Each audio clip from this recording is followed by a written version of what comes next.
Sering saya ingatkan perkataan Muhammad ibn Idris Asy-Syafi'i rahimahullahu ta'ala,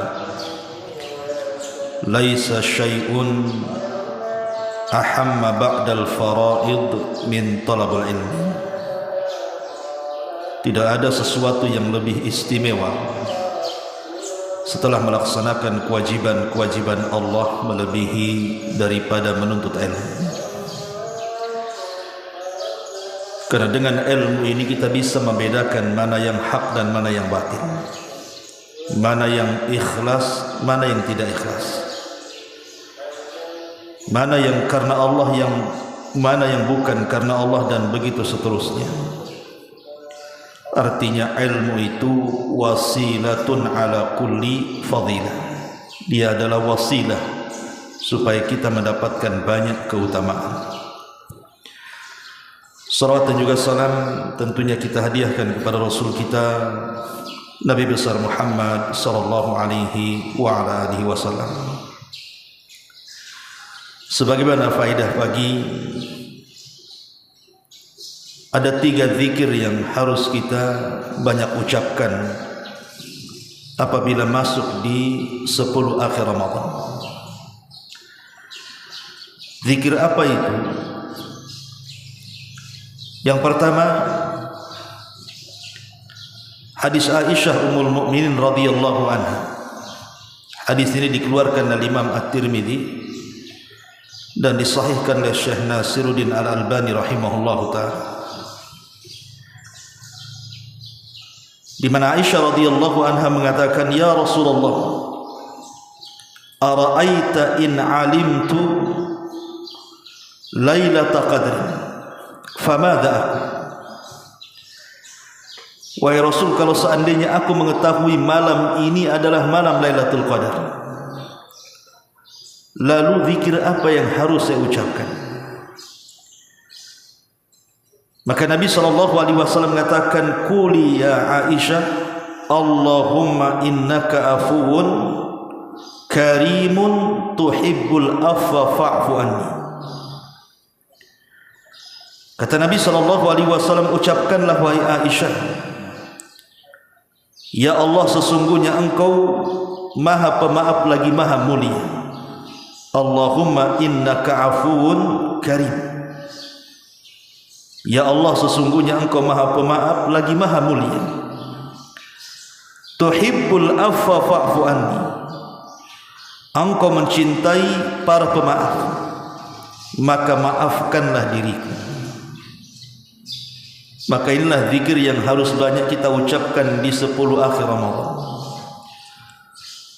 Allahumma innaka afuun karim tuhibbul afwa fa'fu anni. Ma'asyiral muslimin yang dimuliakan Allah Azza wa Jalla, di sini Allah Subhanahu wa taala disifati dalam doa ini atau zikir ini dengan sebutan Al-Afu. Allah itu maha pemaaf. Kalimat Al-Afwu ini lebih luas maknanya dibandingkan kalimat Al-Maghfirah. Jadi kalau kita memintakan ampun akan dosa-dosa kita kepada Allah, maka ada istilah istighfar. Kita meminta ampun kepada Allah Azza wa Jalla. Tapi kalimat Al-Afwu ini lebih luas dibandingkan hanya sekedar istighfar. Lalu apa bedanya? Sebagian para ulama mengatakan bedanya adalah kalau kalimat istighfar diambil dari kalimat Al-Ghaffar, artinya Allah Subhanahu wa taala mengampuni dosa-dosa kita dan menutupi aib-aib kita, tetapi dosa itu masih ada pada diri kita. Sebagaimana hadis yang ma'ruf, kelak pada hari kiamat, orang-orang yang mendapatkan hisab mudah. Hisab itu ada 2. Ada hisab sulit, ada hisab mudah. Apa bedanya hisab mudah dengan hisab sulit itu? Kalau hisab sulit, apabila kita dipanggil di hadapan Allah Subhanahu wa taala, kemudian kita disuruh untuk mengakui dosa-dosa kita, kita menyangkalnya. Ketika Allah Subhanahu wa taala bertanya, "Bukankah engkau pernah berzina?" Dia mengatakan tidak. Padahal dia berzina. "Bukankah engkau membunuh?" Dia mengatakan tidak, padahal dia membunuh. Dan begitu seterusnya.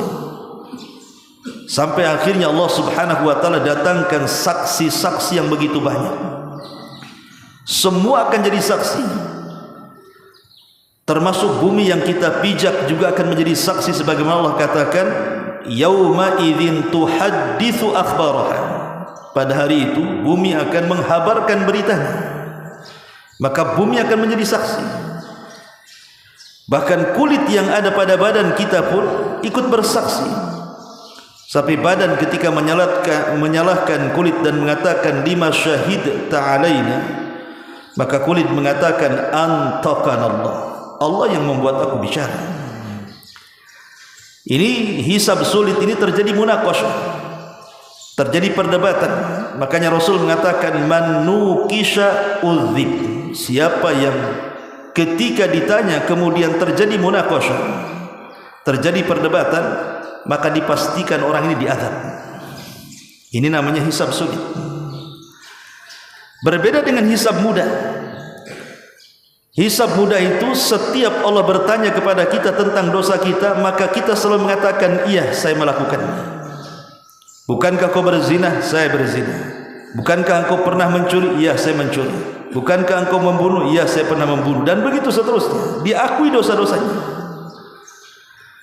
Ketika kemudian diakui dosa-dosanya, maka Allah Subhanahu wa taala bertanya, "Lalu apa yang kau kehendaki?" Dia mengatakan, "Aku hanya meminta ampunan." Maka Allah Subhanahu wa taala katakan di hadapan orang ini, "Satartuka fid dunya wa aghfiru lakal yawm." Dulu di dunia kututupi aibmu, sekarang ku ampuni dosa-dosamu. Ini namanya istighfar. Ini hisab mudah namanya. Itu disebut Al-Ghaffar. Allah itu Maha Pengampun. Dia menutupi aib. Di satu waktu dia tidak mengadab dosa-dosa kita, tapi dosa kita tidak hilang, masih ada. Berbeda dengan kalimat Al-Afu. Afu ini lebih luas dibandingkan hanya sekedar kalimat Al-Ghaffar. Karena Al-Afu ini disebutkan dalam sebuah hadis Nabi SAW. Dia mengatakan, "Ya fulan, inni radin anka lima fa'alta fid dunya wa qad raditu anka wa afautu anka idhhab fadkhuli jannati." Wahai fulan, sesungguhnya aku redha kepadamu terhadap apa yang kau lakukan di dunia, dan aku juga redha kepadamu dan aku maafkan kamu. Kemudian Allah mengatakan, "Kalau begitu pergilah, masuklah kau ke dalam surgaku." Para ulama ketika memberikan catatan kepada hadis ini, kalimat afautu anka, aku maafkan kamu, maka para ulama mengatakan artinya yuzilu wa yamhu thumma yarda thumma yu'ti. Pertama, dihilangkan dosa-dosanya. Yang kedua, Allah memberikan redhanya. Dan yang ketiga, Allah berikan karunia-Nya berupa surga. Makanya kenapa kalimat Al-Afu ini yang dipilih Nabi SAW ketika kita berzikir di 10 akhir Ramadan. Karena kalimat afu ini lebih luas, bukan hanya sekedar Allah mengampuni, tapi menghilangkan semua dosa-dosa kita. Dan Allah berikan karunia-Nya berupa surga. Makanya perbanyaklah kalimat Allahumma innaka afuwun karim tuhibbul afwa fa'fu anni. Ini zikir yang pertama. Ma'asyiral muslimin yang dimuliakan Allah Azza wa Jalla, zikir yang kedua. Kita tahu bahwa 10 akhir Ramadan adalah inti daripada Ramadan itu sendiri. Nabi SAW digambarkan oleh Aisyah Ummul Mukminin radhiyallahu anha, kalau datang 10 akhir Ramadan maka beliau sangat berijtihad, bersungguh-sungguh, melebihi dari 10 awal dan 10 tengah. Jadi semakin akhir semakin semangat Rasul beribadah. Makanya Aisyah radhiyallahu anha menggambarkan, maksudnya Nabi SAW syadda mi'zarahu, mengencangkan sarungnya, artinya meninggalkan istri-istrinya, fokus beribadah, beriktikaf. Tentu yang namanya manusia itu terkadang iqbal, terkadang idbal, terkadang semangat, terkadang juga futur. Dan kebanyakan kalau kita lihat, manusia itu justru di akhir-akhir Ramadan bukan makin semangat, tapi sebaliknya kan makin malas. Ya buktinya masjid-masjid makin kosong kan gitu. Yang baca Quran pun makin jarang. Sehingga kita memerlukan bantuan Allah Subhanahu wa taala dan taufiknya supaya kita tetap istiqamah. Minimalnya walaupun tidak menambahlah ibadah kita, tapi jangan mengulang. Maka dari sini ada doa untuk memberikan semangat kepada kita. Mu'adz bin Jabal radhiyallahu anhu satu hari berjumpa dengan Nabi sallallahu alaihi wasallam. Kemudian Nabi SAW mengambil tangannya. Kemudian Rasul mengatakan, "Ya Mu'adz, wallahi inni la uhibbuk." Wahai Mu'adz, demi Allah sesungguhnya aku mencintaimu. Wallahi inni la uhibbuk, sesungguhnya aku sangat mencintaimu. Faqala, maka Rasulullah SAW mengatakan, "Usika ya Mu'adz, aku wasiatkan engkau wahai Mu'adz, la tada'anna fi duburi kulli salatin an taqul Allahumma a'inni ala dzikrika wa syukrika wa husni ibadatik." Jangan lupa baca apabila selesai solat, Allahumma ya Allah a'inni, bantu aku, tolong aku, ala dzikrika, agar senantiasa mengingat kamu, wa syukrika, agar senantiasa bersyukur kepadamu, wa husni ibadatik, agar senantiasa engkau memperbaiki terus ibadahku kepadamu. Hadis ini dikeluarkan Abi Dawud dan juga disahihkan oleh Syekh Nasiruddin Al-Albani rahimahullahu taala. Lihat kandungan hadis ini. Kandungan hadis ini, kita meminta kepada Allah Subhanahu wa taala agar kita senantiasa ditolong. Karena kalaulah bukan taufik dari Allah, tentu anda juga tidak mungkin datang ke masjid ini kemudian salat subuh. Makanya meminta kepada Allah Azza wa Jalla setiap selesai salat dengan zikir ini, Allahumma a'inni ala zikrika wa syukrika wa husni ibadati. Pendek. Allahumma ya Allah, a'inni, tolonglah aku, bantulah aku, ala zikrika, agar senantiasa mengingatmu, wa syukrika, dan senantiasa bersyukur kepadamu, wa husni ibadatik, dan agar senantiasa kau perbaiki terus ibadahku kepadamu. Ini penting zikir ini, karena bagaimanapun setiap kita salat, kita sering mengucapkan kalimat iyyaka na'budu wa iyyaka nasta'in. Sebenarnya isti'anah, meminta pertolongan itu tidak perlu disebut karena dia bagian daripada ibadah. Tetapi kenapa Allah Subhanahu wa taala mengulang setelah iyyaka na'bud wa iyyaka nasta'in? Bukankah isti'anah juga bagian daripada ibadah? Ya, kata para ulama, diulangnya kalimat nasta'in setelah na'budu karena tidak mungkin kita beribadah kecuali karena pertolongan Allah. Kita salat, kita puasa, kita baca Quran, tidak mungkin kita bisa lakukan kalau bukan karena pertolongan Allah. Makanya dengan zikir selepas salat ini hakikatnya kita meminta pertolongan kepada Allah agar kita diperbaiki zikir kita, syukur kita, dan ibadah kita. Allahumma inni ala zikrika wa syukrika wa husni ibadati. Ini yang kedua. Kemudian yang ketiga, hadis yang dikeluarkan Abi Musa al-Ash'ari radhiyallahu anhu. Hadis ini dikeluarkan Imam Bukhari dan Muslim.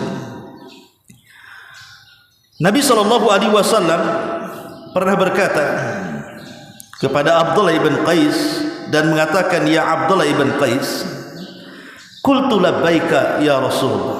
Kata Abdullah ibn Qais, kupenuhi panggilan wahai Rasul.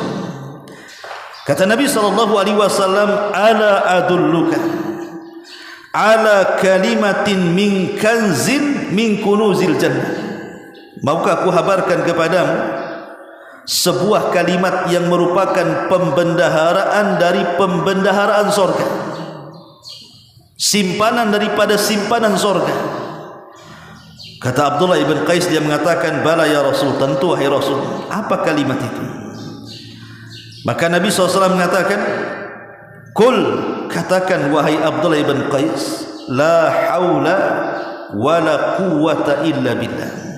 La haula wa la quwwata illa billah.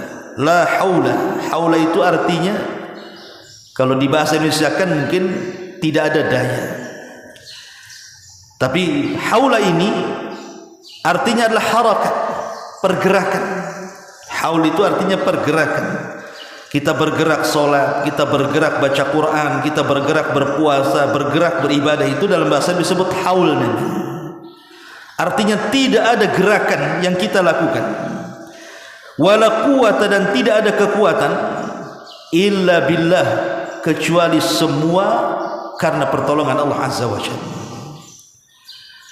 Al-Imam Al-Harawi rahimahullahu ta'ala mengatakan, kalimat al-haul al-harakah, ay la harakata wa la istita'ata illa bimasyiatillahi azza wa jalla.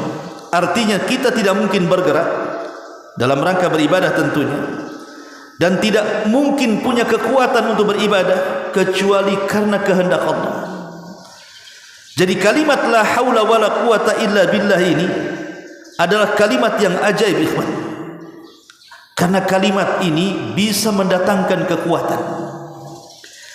Syekhul Islam Ibn Taimiyah rahimahullahu ta'ala dan juga muridnya Imam Ibnul Qayyim,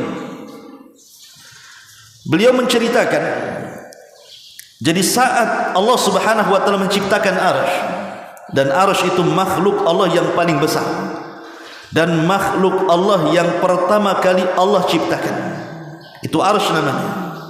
Dan arsy itu bentuknya kubah. Lah arsy ini kan besar, makanya Rasul ketika membandingkan bumi dengan langit saja, ibarat cincin dilempar ke padang pasir. Cincin itu buminya, langit itulah padang pasirnya. Kalau digabungkan langit dengan bumi kemudian dibandingkan dengan kursi, maka sama dengan cincin dilempar ke padang pasir. Langit dan bumi itu cincinnya, kursi itulah padang pasirnya, dan kursi itu tempat berpijaknya Allah. Itu kursi artinya. Kalau seandainya digabungkan semua dibandingkan dengan arsy Allah Azza wa Jalla, maka itu sama dengan cincin dilempar ke padang pasir. Lah cincin itu ya kursinya, ya langitnya, ya buminya, padang pasir itu arsy-nya. Macam mana yang menciptakannya? Tentu Allahu Akbar, Allah lebih besar dibandingkan itu. Artinya arsy itu besar sekali. Lah setelah Allah Subhanahu wa ta'ala menciptakan arsy, Allah ciptakan malaikat pemikulnya. Dan Allah Subhanahu wa ta'ala menyebutkan pemikul arsy itu berapa jumlahnya? 8 dalam Quran. Ketika para malaikat pemikul arsy ini, Allah Subhanahu wa ta'ala katakan, pikulah arsy ini. Ketika 8 malaikat memandang arsy, mereka langsung lemas. Macam mana kami bisa memikul makhluk sebesar ini? Mereka pun merasa lemah, tidak sanggup memikul arsy.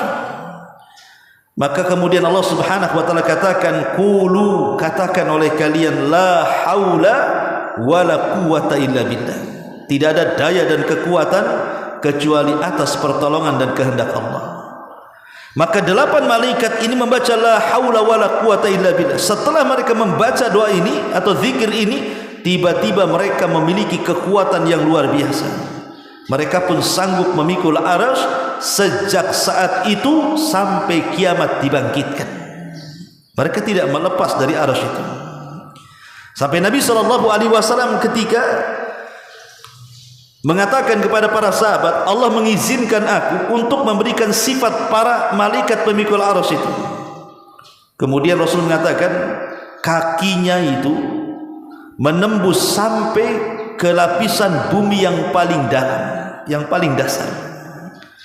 Kemudian badannya menjulang sampai menembus langit pertama, kedua, ketiga, keempat, sampai ketujuh, sampai ke Sidratil Muntaha, sampai melewati surga-surga.